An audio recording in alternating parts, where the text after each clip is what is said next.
라고 한번 생각을 해 보십시오. 군사가 전쟁에 나갈 때 가지고 가야 할 물건이 있고 가지고 말아야 할 물건이 있습니다. 그런데 가지고 말아야 할 물건을 가지고 간다고 생각해 보십시오. 집에 있는 안락의자가 너무나는 좋으니까 이거 가지고 가고, 집에 있는 냉장고, TV가 너무 좋기 때문에 이거 가져가야 하고, 이렇게 한다면 전쟁에 나가서 승리할 수 없을 것입니다.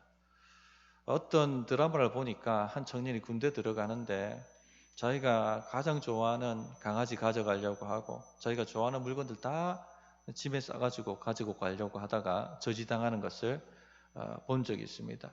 그거 가지고 군대 갈 수가 없습니다. 들여보내주지도 않습니다. 그거 가지고 가는 사람 전쟁에 참여할 수도 없습니다.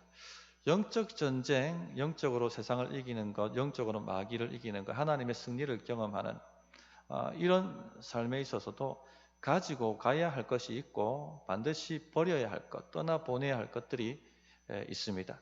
오늘 말씀에 보면 하나님께서 기드온에게 이러이러한 사람들을 떠나보내라 하시는 말씀인데, 이 말씀이 하나님의 승리, 하나님의 전쟁에서 하나님의 승리와 그 영광을 맛보기 위해서 우리가 떠나보내야 할 것들이 무엇인가 하는 교훈으로 적용할 수가 있겠습니다.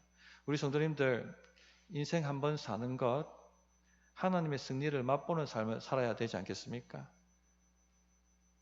하나님의 영광을 맛보는 삶을 살아가야 합니다. 그러기 위해서 떠나보내야 할 것들이 있다는 것을 아십시오. 그리고 오늘 말씀을 통해서 그 모든 것들을 한번 다 떠나보내는 결단을 해보시면 좋겠습니다. 첫째는 교만입니다. 3절을 보시면 이스라엘 백성들 진영에 모인 군사의 수가 32,000명이라는 것을 알 수가 있습니다. 두려워 떠는 자들 집으로 돌아가라니까 얼마나 돌아갔습니까? 22,000명이 돌아갔죠. 남은 자가 얼마였습니까? 10,000명입니다. 그래서 이스라엘 군대의 숫자가 32,000명이구나, 32,000명이 모였구나 하는 것을 알 수가 있습니다. 자, 미디안 군대 숫자는 얼마입니까? 지난주 말씀드렸습니다. 13만 5천 명이죠. 어떻게 알 수 있습니까? 잠깐 넘어가서 8장 10절을 보십시오.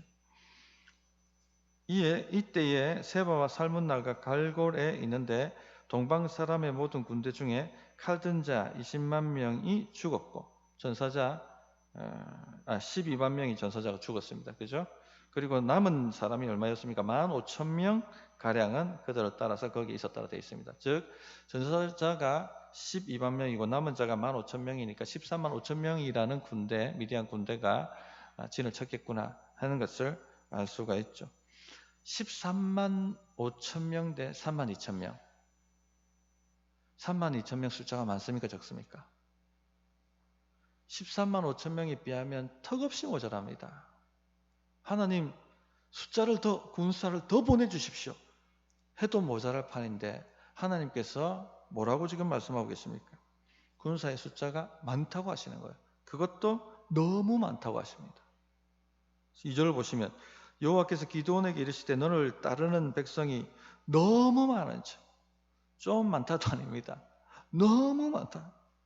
적군은 13만 5천 명이고 이스라엘 백성은 3만 2천 명입니다. 게임이 안 됩니다. 3만 2천 명 갖고 어떻게 13만 5천 명을 이길 수가 있습니까? 턱없이 모자랍니다. 그런데 하나님이 뭐라고 말씀하십니까? 너무 많다고 합니다. 너무 많다고. 너무 많은즉 내가 그들의 손에 미디안 사람을 넘겨주지 아니하리니, 내가 역사할 수 없다고 말씀하고 있는 거죠. 이는 이스라엘이 나를 거슬러 스스로 자랑하기를 내 손이 나를 구원하였다 할까 함이니라. 숫자가 너무 많기 때문에 내가 역사할 수 없다. 미디안 손에 넘겨줄 수 없다. 너희 손에 미디안을 넘겨줄 수 없다. 우리가 보는 기준하고 하나님이 보시는 기준하고가 완전히 다릅니다. 우리는 턱없이 모자라다 하는데 하나님은 너무나도 많다고 말씀하십니다. 하나님의 생각과 우리의 생각이 천지차입니다. 하나님의 기준과 우리가 생각하는 기준하고는 차원이 다릅니다. 그래서 우리가 하는 실수 중에 하나가 뭡니까? 항상 하나님을 우리 수준으로 끌어내려서 생각을 하죠. 내가 이렇게 생각하니까 하나님도 이렇게 생각하실 거라고 생각합니다. 이게 상식이니까 하나님도 이렇게 생각하실 거라고 생각합니다. 이게 당연한 논리적인 순서니까 하나님도 이렇게 하실 수밖에 없다라고 생각합니다. 그러나 착각입니다. 그렇게 신앙생활을 하면 반드시 실패하고 실망하고 당황하고 혼란스러워집니다. 열심히 기도하면서 반드시 하나님이 이렇게 응답하실 거라고 생각하는데 그렇게 되지 않죠. 하나님 그렇게 응답하시지 않습니다. 그렇게 되니까 당황하고 흔들리고 혼란스러워하고 낙심하고 짐치에 빠지고 그렇게 되는 것입니다. 하나님의 기준하고 우리 기준하고 차원이 다릅니다. 하나님 생각하고 우리 생각하고 차원이 다릅니다. 이거 반드시 아셔야 됩니다. 이사야서 55장 8절에 이는 내 생각이 너희 생각과 다르며 내 길은 너희 길과 다름이니라. 여호와의 말씀이니라. 이는 하늘이 땅보다 높음 같이 내 길은 너희의 길보다 높으며 내 생각은 너희의 생각보다 높음이니라. 하나님은 몇 수 앞을 보시는 분이 아니라 몇 천만 수 앞을 보시는 분이에요. 차원이 다른 것이죠. 그렇기 때문에 우리가 생각한 대로 하나님이 움직이실 것이다 생각하게 되면 반드시 당황하게 되고 혼란스러워지고 낙심하게 됩니다. 그래서 항상 하나님 말씀을 통해서 하나님의 기준이 무엇인지 하나님의 생각이 무엇인지를 알아야 됩니다. 하나님의 원리가 무엇인지를 알아야지 그것을 믿고 따라가야 됩니다. 그래야지 혼란스럽지 않고 당황하지 않고 하나님의 역사를 맛보게 되는 것입니다. 자, 하나님의 기준입니다. 하나님께서 역사하실 수 없는 숫자는 뭡니까? 하나님의 역사하실 수 없는 그 숫자의 기준은 무엇입니까? 교만입니다. 교만. 우리가 교만할 정도의 숫자를 가지고 있다면 하나님 보시기에는 역사하실 수 없는 많은 것입니다. 너 너무 많이 가지고 있다. 내가 역사할 수 없다. 그렇게 말씀하시는 것입니다. 다시 2절을 보십시오. 여호와께서 기드온에게 이르시되 너를 따르는 백성이 너무 많은즉 내가 그들의 손에 미디안 사람을 넘겨주지 아니하리니 이는 이스라엘이 나를 거슬러 스스로 자랑하기를 내 손이 나를 구원하였다 할까 함이니라. 즉 스스로 자랑할 만큼 되는 숫자는요 하나님 보시기에는 많은 숫자입니다. 내가 역사할 수 없다. 내가 역사하면 너 망하게 된다. 오히려 너 망치게 되는 거야. 그렇게 보신다는 것이죠. 하나님께서는 이번 전쟁을 통해서 미디안은 완전히 박살내려고 작정하셨습니다. 숫자가 1명이든 300명이든 10,000명이든 32,000명이든 상관없습니다. 이번 전쟁을 통해서 하나님께서 미디안을 완전히 박살내려고 작정을 하셨어요. 이스라엘 백성들의 간구와 기도를 들으셨다는 겁니다. 그런데 중요한 게 뭡니까? 가장 중요한 게 이 전쟁을 승리하고 난 이후에 이스라엘 백성들이 스스로 자랑하여 우리 군대가 32,000명이나 모였기 때문에 승리할 수 있었다라고 말하게 된다면 그렇게 스스로 교만하게 된다면 이 승리가 의미가 없는 거예요. 하나님의 전적 은혜인 줄 알고 겸손해질 것인가 아니면 교만해질 것인가가 하나님의 기준입니다. 이것 응답해주면 이 사업을 갖다 승리하게 만들어주면 이 회사에 합격시켜주면 이 프로젝트에 승리하게 만들면 얘가 교만해질 것이냐 아니면 겸손하게 될 것이냐 이게 기준이라는 얘기입니다. 교만해지면 많은 겁니다. 역사하시지 않습니다. 그래서 성도님들 우리가 교만할 만큼 가지고 있다면 하나님 보시기에 많은 것입니다. 줄여야 합니다. 반대로 하나님께서 우리에게 많이 부어주신다 할지라도 천하를 소유하게 하신다 할지라도 우리가 스스로 자랑하지 않고 오직 하나님의 은혜입니다라고 겸손할 수 있다면 하나님 보시기에는요 아직도 부족하다고 생각하십니다. 야, 너 좀 더 가져야겠다. 내가 더 부어줘야겠다. 이렇게 보신다는 것입니다. 성도님들 어떤 분들을 보면 정말 열심히 신앙생활하고 봉사하시는 분들이 있습니다. 그런데 결정적으로 복을 못 받는 분들이 있습니다. 왜 그럴까요? 하나님 보시기에 이미 너무 많이 가지고 있기 때문에 그래요. 교만하기 때문에, 스스로 자랑하기 때문에. 그런 사람이 누구입니까? 성경에 보면 바리새인들이죠. 바리새인들만큼 신앙생활 열심히 하는 사람이 있습니까? 일주일마다 금식하고 집 앞에 있는 채소밭에 있는 채소까지 탈탈 털어가지고 11조하고 매일 성경 읽고 우리 중 누가 이런 사람 따라갈 수 있습니까? 이렇게 열심히 신앙생활하고 열심히 봉사하는데 하나님께 복을 못 받습니다. 왜요? 스스로 자기가 잘났어, 잘했다라고 자랑하기 때문에, 교만하기 때문에. 하나님의 판단이 무엇입니까? 너는 너의 상을 이미 받았느니라. 더 줄 게 없다는 겁니다. 너무 많이 가지고 있어. 내가 더 부어줄 게 없다. 그렇게 보시는 것입니다. 성도님들, 우리는 늘 주님 앞에서 약해야 합니다. 부족해야 합니다. 스스로 높이거나 자랑하지 마십시오. 그것만큼 바보 같은 일은 없습니다. 어리석은 일은 없습니다. 사도 바울께서 뭐라고 말씀하십니까? 우리가 약할 그때에 곧 강함이라. 왜죠? 하나님이 부어주시니까. 하나님의 능력을 부어주시니까. 약할 그때가 곧 강함인 것입니다. 이것이 하나님의 원리입니다. 우리가 스스로 우리가 강하다고 생각하든지 아니면 진짜 강하든지 하면은 하나님께서 역사하시지 않습니다. 왜? 너무 많기 때문에 부어주시지 않습니다.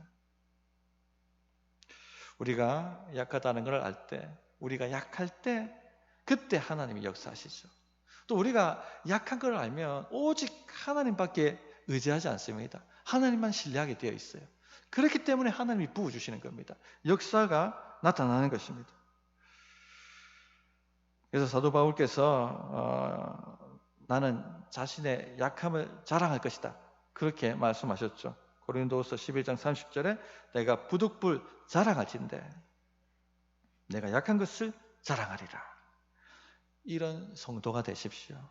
만일 어떤 분들이 집사님 그것밖에 못합니까? 라고 말한다면 우리 성도님들 기분이 어떻습니까? 그런 말 들으면 너 이거밖에 못하냐? 이렇게 얘기 들으면 기분이 좋아요? 나빠요? 기분 나쁘죠. 마음 상합니다. 왜 마음이 상할까요? 아직 내가 많이 갖고 있으니까.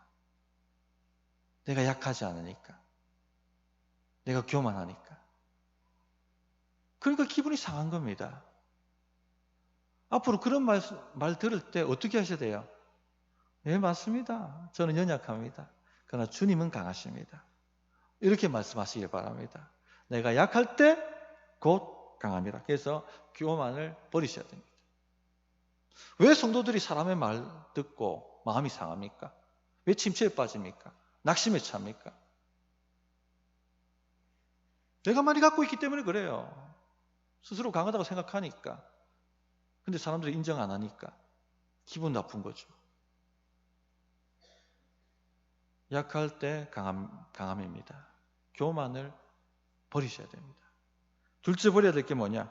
두려움입니다. 두려움. 자, 하나님께서 많다고 하시면서 숫자를 줄이라고 하시는데 첫 번째 숫자 줄이는 방법이 뭡니까? 두려워 떠는 자 다 돌아가라. 집으로 다 돌려보내라는 것입니다.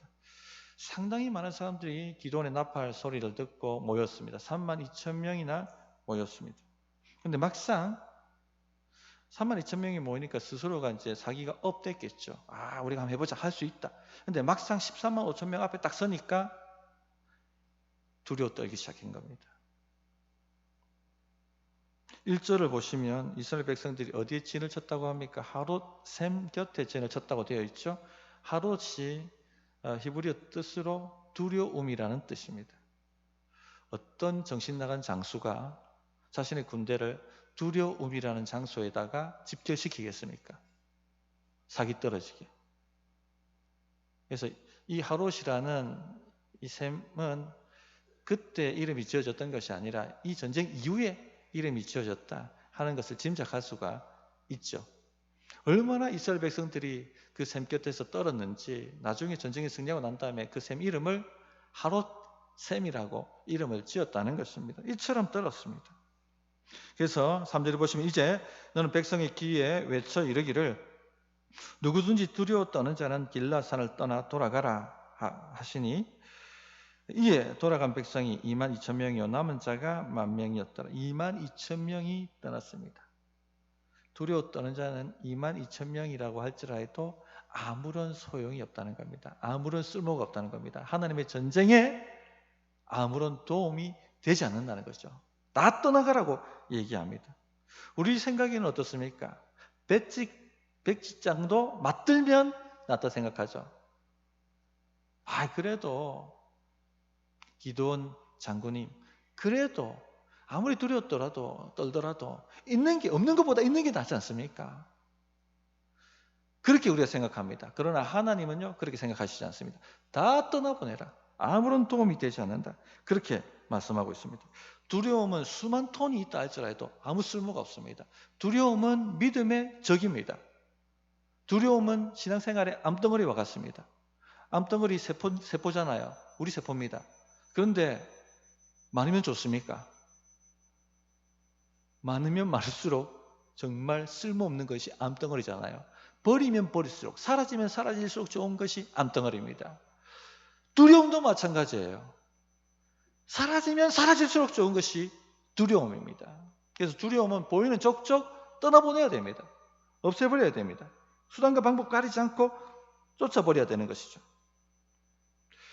이 두려움이 신앙생활의 적이라는 것을 꼭 명심하셔야 됩니다. 아셔야 됩니다. 베드로가 믿음으로 풍랑을 밟았지 않습니까? 하나님의 영적 승리를 맛봤습니다. 하나님의 영광을 맛본 거예요. 그런데 언제 무너집니까? 두려움에 사로잡혔을 때. 마태복음 14장 30절 바람을 보고 무서워 빠져가는지라. 두려움이 오면 빠져가는지라. 그래서 두려움은 보이는 족족 없애버려야 되는 것입니다. 하나님의 전쟁은 믿음으로 이길 수 있습니다. 믿음으로 감당할 수 있습니다. 믿음이 있어야지만 하나님의 역사를 맛볼 수가 있습니다. 하나님께서 우리에게 상을 베푸시기를 원하신다고 할 때 믿음은 그 상을 받는 빈손이에요. 하나님 우리에게 복을 부으시려고 하실 때 받아낼 수 있는 방법이 뭐냐? 믿음이라는 빈손을 가지고 있어야지만 받을 수가 있는 것입니다. 히브리서 11장 6절에 믿음이 없이는 하나님을 기쁘시게 하지 못하나니 하나님께 나아가는 자는 반드시 그가 계신 것과 또한 그가 자기를 찾는 자들에게 상 주시는 이심을 믿어야 할지니라. 반드시 믿어야 할지니라. 그런데 두려움이 오면 어떻게 되는 것입니까? 받을 수가 없는 거예요. 부어주고 싶으셔도 부어주셔도 받을 수가 없는 겁니다. 빠져들어가는지라. 실패하고 승리할 수가 없습니다. 그래서 두려움을 방치하지 마세요. 보이는 족족 없애버려야 됩니다. 떠나보내야만 합니다. 신약과 구약을 읽어보면 아주 자주 나오는 하나님께서 말씀하시는 말씀이 뭔지 아십니까? 두려워하지 말랍니다. 두려워하지 말라. 얼마나 두려움이 신앙이 적이면 하나님께서 두려워하지 말라. 주께서 뭐라고 말씀하셨습니까? 두려워하지 말고 믿기만 하라. 두려워하지 말고 믿기만 하라. 시편에 보면 다윗이 그렇게 찬양하죠. 천만일이 나를 애워서 진신 다할지라 해도 나는 두려워하지 아니하리로다. 그래서 두려움은 우리의 적이다 하는 것을 명심하십시오. 두려움이 있으면 결코 하나님의 승리를 맛볼 수 없습니다. 염려, 걱정이 있으면 결코 하나님의 역사를 맛볼 수 없습니다. 하나님의 전쟁에 참여할 자격조차 없는 거예요.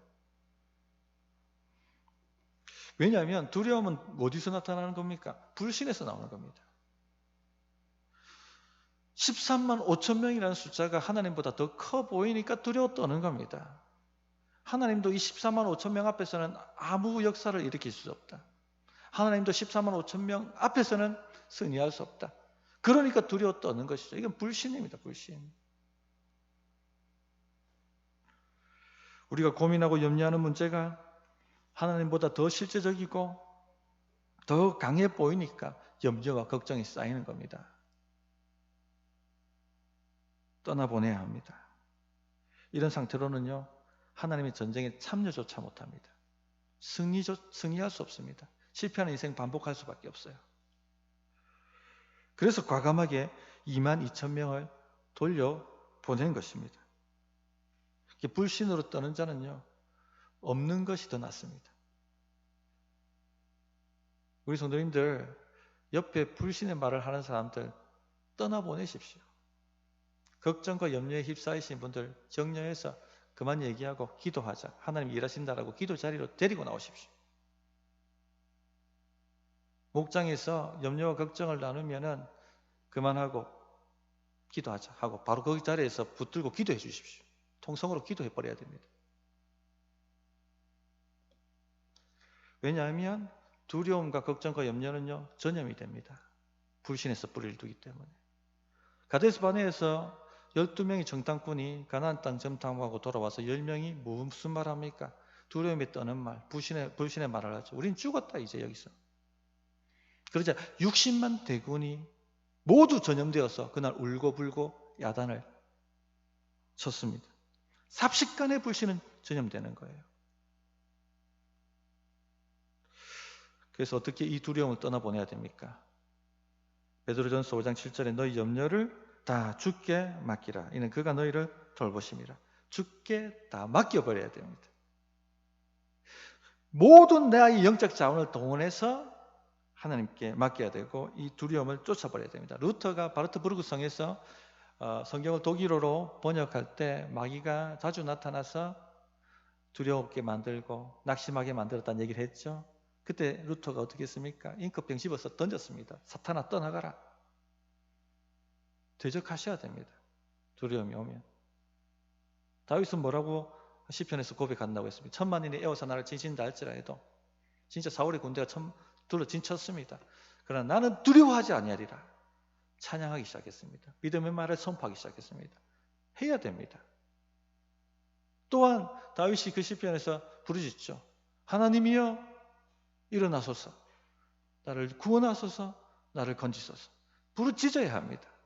모든 내가 알고 있는 영적 자원을 다 동원해가지고 이 두려움과 맞서야 되는 것입니다. 제가 종종 어떻게 이 두려움과 제가 맞서는지를 말씀을 드린 적이 있습니다. 어떤 큰 문제가 터졌을 때 기도하면 마귀는요 쪼르름이 달려와서 초를 칩니다. 기도한다가 네가 기도한다고 될까? 기도하면 그런 생각이 올라오죠. 이게 마귀가 다 주는 생각이에요. 그러면서 또 하나의 의심을 집어넣습니다. 하나님이 정말 너를 사랑하실까? 내 목회에 복을 주실까? 그렇다면 왜 이런 문제가 생길까? 믿음의 말을 선포하셔야 됩니다. 하나님은 나에게 절대 선하시다. 나는 죽어도 사는 부활의 존재다. 그 말씀을 붙들고 부르짖어야 됩니다. 언제까지? 세상이 줄 수도 알 수도 없는 평강이 우리 마음을 지키도록, 두려움이 떠나가도록 그렇게 떠나보내야 되는 것입니다. 그래야 영적 전쟁에서 승리할 수가 있습니다. 그때부터 변화의 변곡점이 생기기 시작하는 겁니다. 셋째, 마지막 떠나보내야 될 게 자기애입니다. 자기 사랑. 하나님께서는 이 두려워 떠는 자가 22,000명 갔는데도 10,000명 남았습니다. 그런데도 아직도 많다는 겁니다. 참 기가 잘 어울리시죠? 4절 보십시오. 그러면서 이제 떠나보내야 될 사람들에 대한 얘기를 합니다. 여호와께서 또 기드온에게 이르시되 백성이 아직도 많으니 그들을 인도하여 물가로 내려가라. 거기서 내가 너를 위하여 그들을 시험하리라. 시험하신다고 말씀하셨습니다. 누가 나의 전쟁에 참여할지, 누가 나의 승리를 맛볼지, 누가 나의 영광을 맛볼지 내가 시험하리라, 가려내리라. 그렇게 말씀하셨습니다. 그러면서 2차 시험을 하시는데 2차 시험은 바로 자기애입니다. 자기애.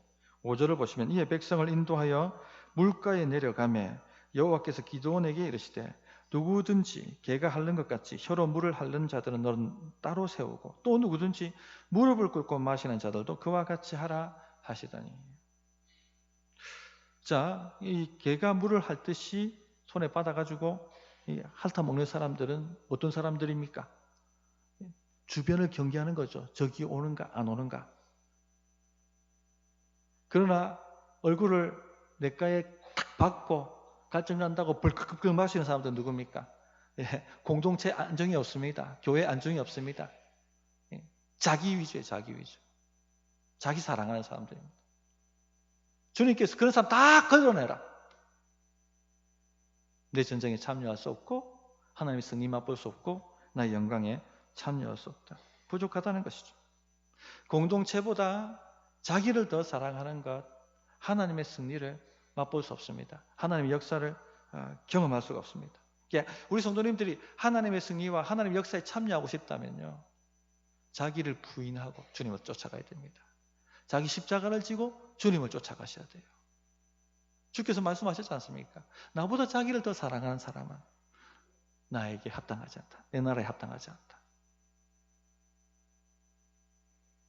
그래서 언제든지 교회를 위해서 어떻게 할까? 하나님 나라를 위해서 어떻게 할까? 사명 중심의 삶을 살아가야 되는 겁니다. 그래서 영적 승리를 맛볼 수가 있습니다. 그런데 이게 왜 안 될까요? 우리 다 알고 있는데 왜 안 될까요, 정말? 이게 믿음과 관련되어 있습니다. 하나님께서 내 아버지가 되셔서 나를 돌보신다는 것을 안 믿으니까 내 인생 내가 돌봐야지 누가 돌봐주나 그렇게 생각하니까 자기애를 벗어나지 못하는 겁니다. 벌컥벌컥 완전 내까지 코박고 전쟁이 일어나든 말든 상관하지 않고 내 갈증부터 먼저 해결해야 되겠다고 벌컥벌컥 코박고 먹는 인생밖에 될 수가 없는 것입니다. 늘 생각하는 거야. 내가 챙겨야지. 누가 챙겨주나? 이런 생각을 하는 것이죠. 이것이 얼마나 우리한테 깊이 뿌리 박혀져 있는지 예수님께서 제자들을 훈련하실 때 뭐라고 말씀하셨습니까? 공중나는 새를 보라. 씨를 뿌리지도 않고 탈곡도 아니하고 창고에 모아들이지도 않지만 염려 없이 살아간다. 죽지 않는다. 하나님 아버지께서 다 먹여주신다. 너희는 이 많은 새보다 귀하지 않느냐? 왜 염려하고 걱정하느냐? 하나님이 챙겨주신다는 걸 왜 믿지 못하느냐? 그렇게 말씀하셨죠. 또 드레핀 백합화를 보라고 하셨습니다. 솔로몬이 입었던 그 왕복의 화려함보다 이 백합화가 더 아름답지 않아요? 오늘 있다가 내일 져버리고 아궁이에 들어가 잿더미로 사라질 이 들풀도 하나님께서 이렇게 입히시는데 하물며 너일까 보냐 이 믿음이 적은 자들아 라고 말씀하셨죠. 하나님 우리 아버지가 챙겨주신다는 것입니다. 그러시면서 너희 하늘 아버지께서 이 모든 것이 너희에게 있어야 할 줄을 아시느니라 말씀하셨습니다. 우리가 신앙생활을 하면서 때가 되어 승진할 때를 하나님 아버지가 아십니다. 왜 안 챙기시겠습니까?